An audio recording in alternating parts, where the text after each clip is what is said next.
a WebEx on this machine to this machine using VGA out to the projector. So there's a little bit of delay, there's some craziness, but you know, like I said, we're going to make this work. And that's a hack in and of itself. Amen. Let's be honest. There you go. All right, so can you guys see my screen right now? Yes. All right, we're going to stand up some VMs here. They time bombs, so they shut off. Yeah, until you turn the VM on. What I want to talk to you guys today is about LLMNR and a responder, really. This is an application this is like the first thing a pen tester will do as soon as they get a foothold in your network. What we're trying to do is spoof the subnet for queries, and this system will say, yeah, I'm that person, and then because SSO is really kind of what causes a lot of vulnerabilities, it automatically pushes the NTLM-v2 hash to the machine. And so this is how a machine that's not even legitimately compromised in any way, it doesn't have any vulnerabilities, just because somebody fat fingers a path or something like that, then they can expose their credentials. And that's really what an attacker is starting to do, is when they get that foothold in your network, they're looking to acquire those passwords. So let's hop on to my Linux box here. And while he's setting that up legit, responder, a leave behind in a poorly configured Cisco phone, 2 hours, every route and account number for a state level taxation authority. Wow. One tool. One tool. Oh, and the 2013 LinkedIn password breach and a domain admin who's a dumbass. All right, so let's see. Let me try one more password.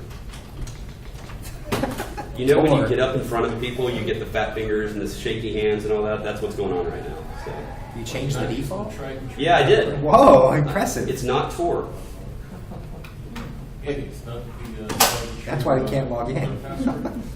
Actually, let me try Tor. Let's see here.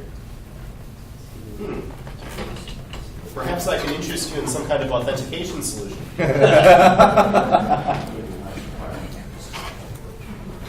All right, while this is screwing up, let me reboot this box. That's what you always do, right? Start it over again. I'm going to show you another way. We talked about Responder. Responder works on Linux infrastructure, but what we're going to do is I'm going to demonstrate Inve. Very similar, but it's done from PowerShell. All right, so what we're going to do here is we're going to jump on these boxes here.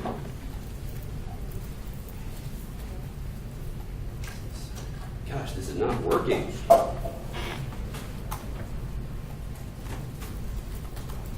There we go. All right, so I'm hopping onto this box. I'm going to go full screen so you guys can see it a little bit better. What I've noticed with Inve is Inve says that they don't need administrator rights to acquire the credentials. I didn't find this to be the case, so I'm just going to run it in the context of one of my admin users. All right, so we're going to run Inve here. And so now it's just running. So I'm going to hop over into a different machine.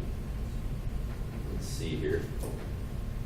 Jumping back and forth between WebEx to VMware is crazy. So what we're going to do is we're just going to fat finger a path, okay? How many people have ever made a mistake in their entire life and never fat fingered a password? Or just a path here? So what I've done is just put in a path that I know is going to fire off this. And take a look right there. The NTLM-v2 hash of that administrator was automatically passed to this machine. That machine was never compromised, no vulnerabilities or anything, but we were able to get that local admin password. Or not the local admin, the admin that was actually accessing that SMB path. So that demonstrates, again, you don't have to be doing anything wrong, and you can still have your password being leaked to an attacker or a script kid. Let's try this again from the context of the Linux box, because otherwise this is going to be a really, really short presentation. Let's give this a shot here. So that was version 2 of NTLM, right? Yes. All right. Why is this not working? Give me a second. I'm going to stop sharing. See if this works. Oh, I love that slide. My VM is like half loaded.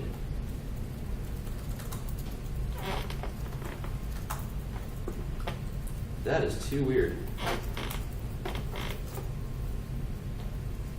You saw I was in this earlier today. Yeah. There's no way you've been hacked in here, is there? Pretty good chance. I just think that we failed to make the appropriate sacrifice to the demo gods. Yes, absolutely. Let's see. I want you guys to see. These are my passwords, just so you know. CyberArk1. Let me in 1. So we'll give those a shot, and then Tor. Just making sure caps lock is all good. And these are all generic passwords, so y'all are welcome to try them out on any of my social media accounts. Please do. And if you find one, let me know. Yes, exactly. So C1. Make sure to try it out on their corporate Twitter. Let's see. No, but I can guarantee every engineer's password is All right. Do you me a have- favor. Do you have a Let's- snapshot? Huh? Do you have a snapshot? No, let's try. But I actually have another VMDK. Would you, gentlemen in the back, I've got some black bags out there. Can you open up one of the little saddlebags and see if there's an SD or hard drive in there? All right, let's get started. And I can start now with, let's do another one. This one is credential harvesting. This is an application, you guys familiar with Midcats, right? This is a new program called Lasagna. This does just more than just standard credential harvesting. Let me show the WebEx again, and we can get started here. Now, when you think about credential harvesting, most people just go after the local operating system, but you have to understand there's so many more credentials in the environment than just within the OS. Within applications, within browsers, you name it. So what I'm going to show you is, again, this open source project. The guys at Lasagna project are amazing, so let's give it a quick run. This is the demo lab that Steve actually uses for work all the time. So we're going to be disclosing a bunch of passwords on our demo image here. Let's see. Thank you. Yeah, I'll grab it in just a second here. So this is desktop. Let's see, Lasagna. We're going to kick this off. And what this is doing is it's querying the operating system for all the different applications it's pre-configured to find, pull all those passwords, and dump it out to a quick little file here. So I'm going to open it up, and you can take a look. I mean, it was that easy to just dump all these passwords. We're talking about, let's see, Thunderbird, your email. We got FileZilla for all your FTP, WinSCP, Chrome, the database for all your creds in there. So if you're not using like a password manager, yeah, an attacker could get all your creds right here. This is just a very simple program in addition to all the OS passwords and everything else. So that is the Lasagna project. Now let's kind of move forward because, again, I was a little bummed that my Linux image stopped working, but that doesn't mean we can stop here. What I want to show you now is I'm going to quit sharing, and we're going to move over to my hackbox. And now we're going to do the hardware presentation. So there's a couple things I want to show you. First off, who knows what this is? Just a little USB device. Anybody know what this is? rubber ducky. Well, it's actually just a flash drive, but good call, because this is the USB rubber ducky. This is going to be like a Hack 5 commercial here, but this is a human interface device. So this emulates a keyboard. So whatever script that I have embedded on here plugs in and starts banging away on the machine immediately. So we're going to try that right now and see what happens. So let's kill this. Go down to desktop here, and we're going to plug this in and see what happens. All right. Well, let's just hope this all works. So what's going to do is it's going to recognize the fact that this is not a flash drive, but a keyboard.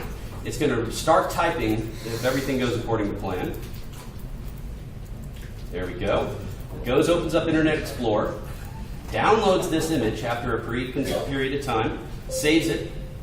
All right. I had already saved it on here, unfortunately, but I mean, it should already be in there. So it opens the file. All right. Let's try that again. Just for your information, the college Wi-Fi blocked my access to the Lasagna project, so I had to disconnect the server. Oh, yeah? Yeah. Spy of sports. Just proxy route. Forward.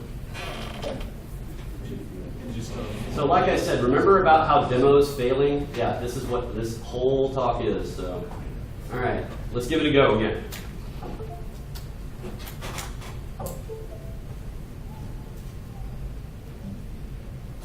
Should be a little faster this time. Now it recognizes the device if everything goes according to plan.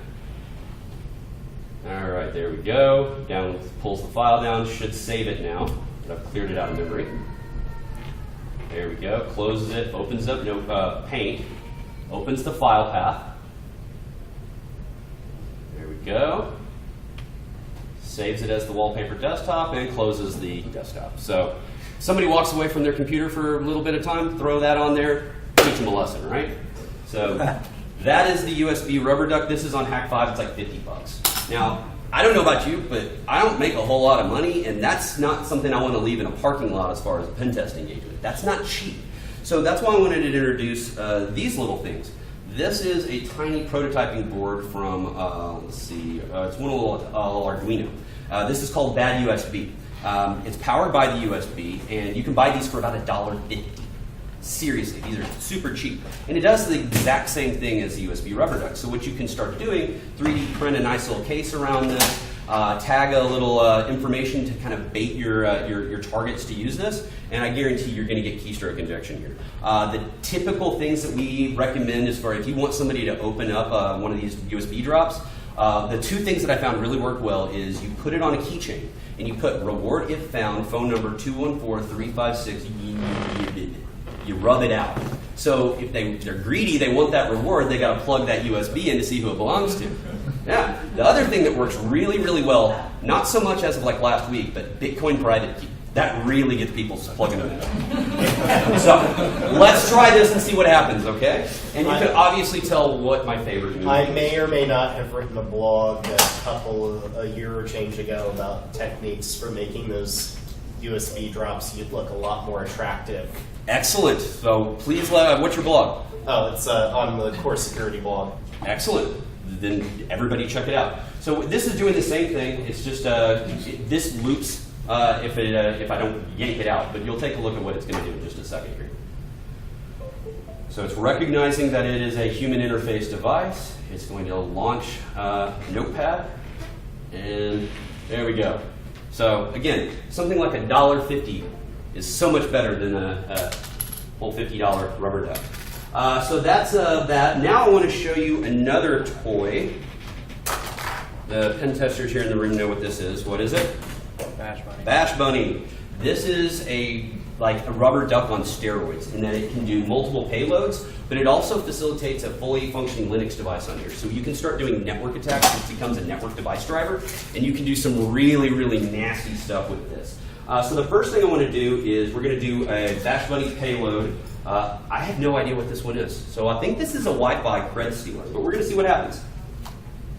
So we stick this in, and you can't tell, but the LED light here is what's communicating to me whether it's being successful or whether it's been a failure. So what we're going to do is we're going to let it run, and it should open up Notepad, kick off a script, and get started.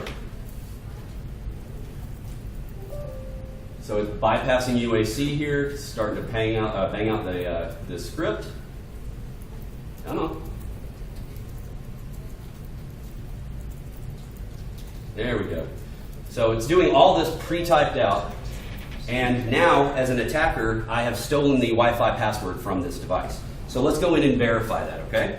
So we pull this out, we stick it back in, we flip the disk switch into just file storage mode, and we're going to see what's on the contents on the drive here. Let's see. I'm really having a hard time seeing at this angle, so am I at Bash Bunny?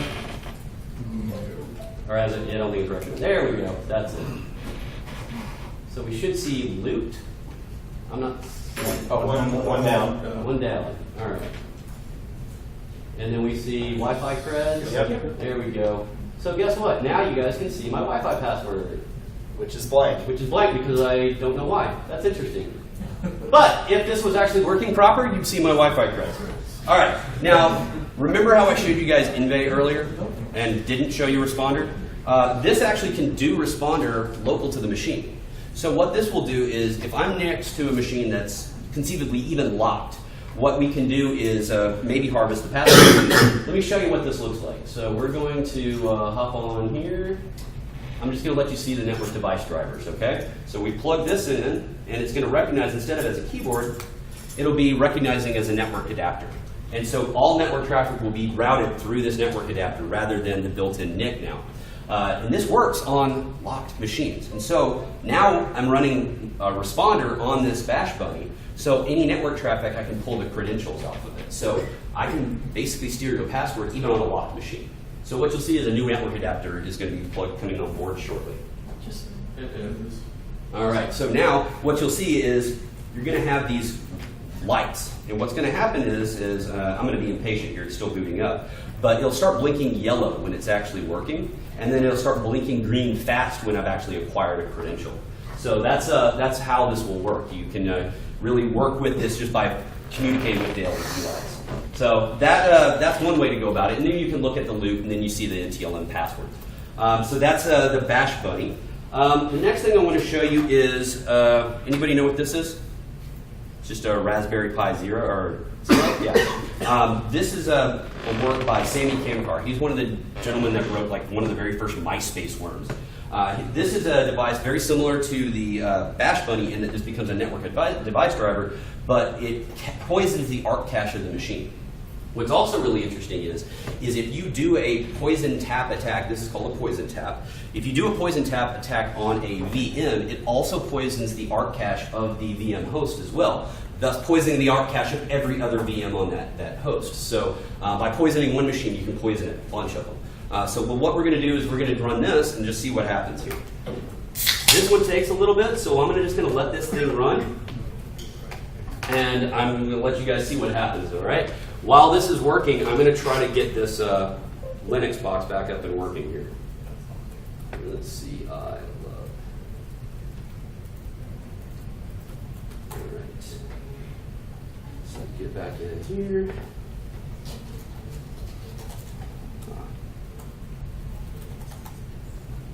So the problem that I think I had previously was I was putting root as I didn't log on with the username.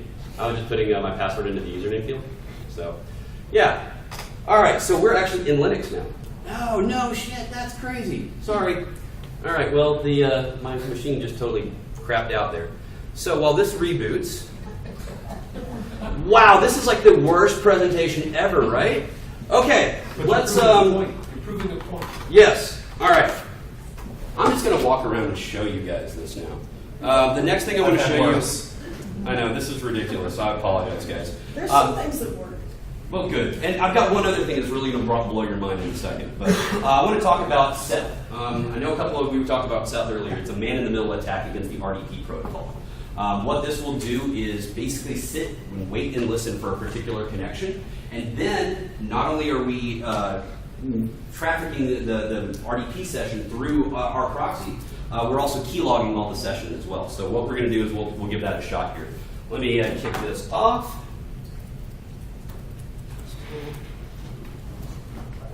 You know, the funny thing is that everything that's gone horribly wrong here, I've had go wrong on a pen test. Yeah? Pretty common. Yeah. It's worked in the lab. Why isn't it working here? Exactly. Oh, I have to change the IP. I'm on a different network. Yeah.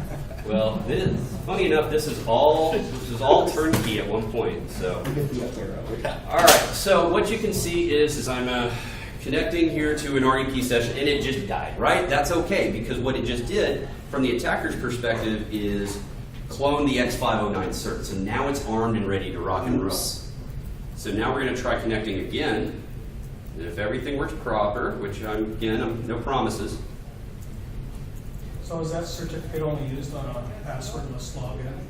This is part where I was telling you about if you're a smart guy, smarter than me, you don't need to be in this room because I don't know the answer. It does not. So that X509 certificate is what sets up the TLS connection. Oh, That so that's encrypts your just where it RDP. says, do you want to trust this computer? Yeah. So if you think of that, if you connect via terminal services, and you always get that prompt, hey, we're not sure if this is the right computer, you're going to click yes, right? Because you just don't have installed services. Well, no, you're going to click yes because we've trained a Pavlovian response into every Windows Every user system. to click yes for everything. Yeah. They bypass the error. So when you do that, the certificate, the first time it killed your session, we cloned the certificate and forced you to reconnect. You actually connect to our machine and it proxies that. And since we have the X509 certificate, as you type, we decrypt the traffic. Oh, I see. All right. Well, while this is booting up, and that Seth is again Great failing. for healthcare environment. Basically, the great thing here with Seth is again, not only will you get the password, but you can actually see every single keystroke in that RDP session. So that's why Seth is particularly valuable. Are you saying Seth? SETH, yes, Seth. And By the way, if you can, I'll send you a link to my blog. I actually have a little white paper with every one of the demos and more information to the people that created it and everything. And we got to give credit where credit's due. So that one failed as well, but I do want to show you some ones that I know will work, okay? While this is booting up, who here went to DEF CON just this recently? All right, did you guys see the barcode talk? All right, no, you did. So I happen to have a very close friend of mine that actually developed this kind of framework. It's not really an exploit because it's, you know, what do they say? It's not a bug, it's a... Yeah, feature. It's a feature. Yeah, one of the features of the these barcode scanners, which again you're going to find everywhere, is that you can actually encode macros into them, and it's done in memory versus with software. So an attacker or somebody just legitimately trying to provide some advanced use case in their application may create these macros. What barcode is a framework, very much so like Rubber Ducky, that will allow for a somebody that doesn't have all the technical skill set to basically weaponize a barcode scanner. So while this is not working, geez, I'm having so many problems today, we'll just do it on this machine so you guys can see it. All right, so this is just a standard symbol barcode scanner. And with barcode, let's see if we can go to the website address. Barcode, like Yes. silicone? C-O-W-N-E-D, like we just owned you. All right. If something could go wrong today, it is. All right, let's make sure I have a barcode. All right. That would be a problem. Let's see here.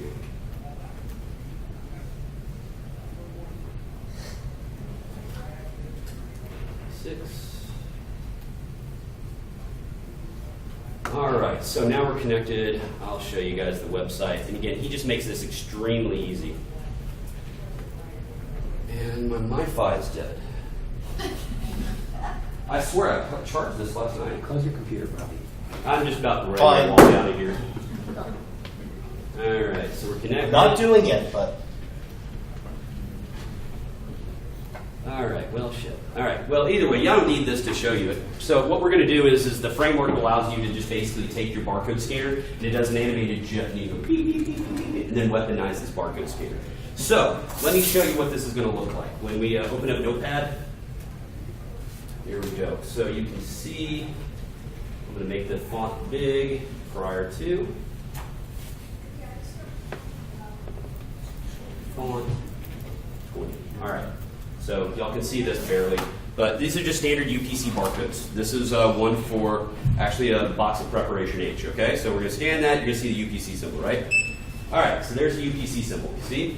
All right, watch what happens when I scan a weaponized barcode. This one actually is a box of Pop-Tarts because you can do anything with this payload. You could set a reverse shell or dump passwords, but watch what happens here. So what it's doing is opening a Notepad, opening up calculator. So just to demonstrate, we can do code execution off of a single barcode. So definitely take a look at Barcode, and it's up on GitHub, free and open source. All right, now the next to last one. I kind of showed you guys one of these earlier. You know what this is? This is, again, very similar to the flash drive I showed you guys earlier. But that's got capacitors instead of resistors, and that thing is a USB killer. Do not plug that into your machine. All right. So what this wanted will do? to try it on a Mac. This, yeah. Well, funny enough, Apple has said that they have actually taken corrective action as of 2015 to protect their MacBook Pros from this sort of very malicious attack.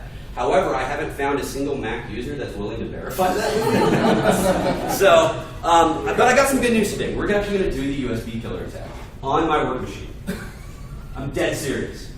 But I actually happen to have the protective sleeve, so I'm not killing it, okay? So, let me come over here real quick. I need your help. Bring your laptop. Bring your laptop. if I had known about this, I would have brought my old work machine. All right, so what I want you to do is I want you to plug this in. Actually, I'll plug it in first, and then I want you to connect these lead wires, okay? Just very lightly tap them together, okay? And watch what happens.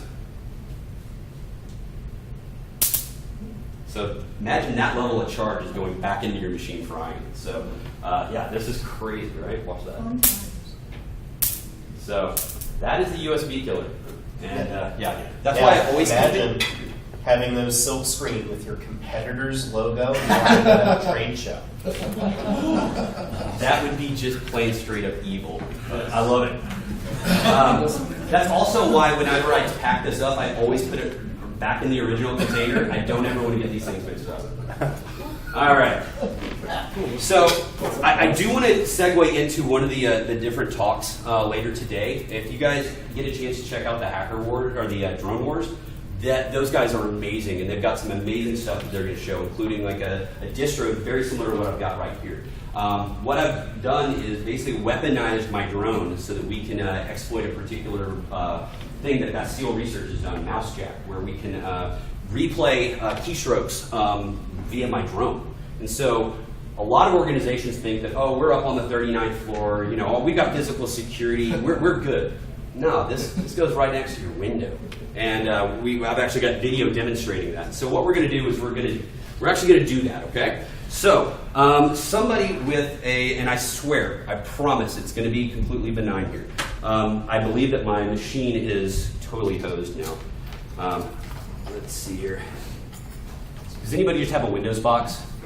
All right, Steve, come on up here real quick. I just need if anybody's got any of these particular Logitech, IBM does these, Microsoft, Amazon, they have these vulnerable mice in that they communicate through the encrypted channel, but they also receive unencrypted traffic. So what I'm going to do is, you got it booted up yet? All right. So what I need you to do is just simply plug this in, okay? All right, now let's put this over here. Steve, thank you so much, man. I appreciate your help here. What we're going to now do is demonstrate the Mousejack attack with the, what's that? Yes, please do. We need you to get to your desktop. All right, so the Mousejack attack is done via this little thing right here. This I got off of Amazon Prime, same-day delivery. This is actually a dongle for a quadcopter, Crazy Radio PA. $35, okay? What Pat Steele was able to do was flash the firmware so that this now becomes a pen testing tool. And so what we're going to do is we're going to hop on to my Linux box here, and we're going to kick this attack off, and you're just going to see the attack actually happen over here. So let's get this show on the road. All right, so go. What's your connection to the Windows laptop? It's just RF, so this machine could conceivably be air-gapped, you know, even though it's using RF, but there's no network connectivity to this machine. There's the only thing that we're communicating through is the RF spectrum. And the wireless is turned on. Yeah, and that's even better. So let's kick this off. So what wireless is that receiving other than Wi-Fi and Bluetooth, I suppose, right? It's RF through the mouse dongle, the unifying mouse dongle. Yes. Yeah. They're going to listen to the All right, so what it's doing now is it is just polling. It's waiting to find vulnerable mice. You find these everywhere. And Okay, so it's the mouse frequency. All right. yes, so when the mouse actually is emitting code, this is listening for it. It's found a device, which, by the way, funny story. I did this for my company, and I found a device. I detonated the payload. It wasn't my device. It was somebody in the crowd, actually. So always verify the MAC address of the devices you're executing on. I thought it was awesome. Legal didn't think so. So yeah, I got like written up and promoted on the same day. It was pretty cool. All right. So it's still kind of polling here, and we're waiting for it to work. Is the mouse moving around? Yeah. All right, good deal. All right, so we found it. Logitech hid. I just take my word for it, okay? We're going to press Control-C. We're going to actually execute our payload. Go ahead, press enter here. Bam! All right, so watch what happens over here. Pray to God it's going to work. Yeah, it's working. All right. So unfortunately, because he's not connected to the Wi-Fi, what would have happened was he's going to execute Internet Explorer, go to a particular payload, and then execute it, giving you guys a thank you for coming to my presentation and all my GitHub repos and all that. But anyway, you can totally tell though that we were able to do command execution through RF frequencies. So you can do this to multiple devices at the same time, which is pretty cool. And again, you can weaponize it and do it over a drone or any sort of other mobile device. So that's really my terrible, terrible demo presentation. So again, I apologize for all the technical difficulties, but thank you again for listening to me talk today.